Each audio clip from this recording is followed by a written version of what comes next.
Bakit nga ba tayo nakakita ng ganito every time na magpapalit tayo ng ating bank details? Your earnings are on hold. To protect your account, your earnings are on hold until November 24, 2024. In Tagalog guys, gusto lang ipaalam sa iyo ni Facebook na kung ikaw talaga yung nagpalit ng iyong bank details. Para nang nun, hindi yan mapunta sa iba yung iyong earnings. Kaya kailangan mo maghintay to protect your account. Pagkatapos po niyang date na yan, malalagay na po yan dito sa iyong next payout.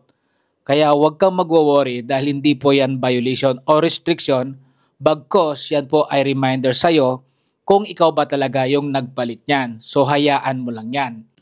Parang sa buhay lang din natin yan guys.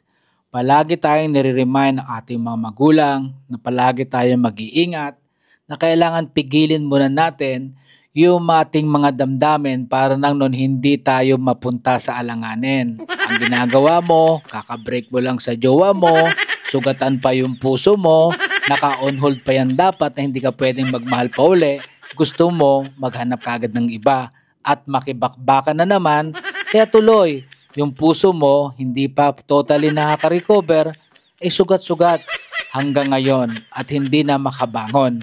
Diba?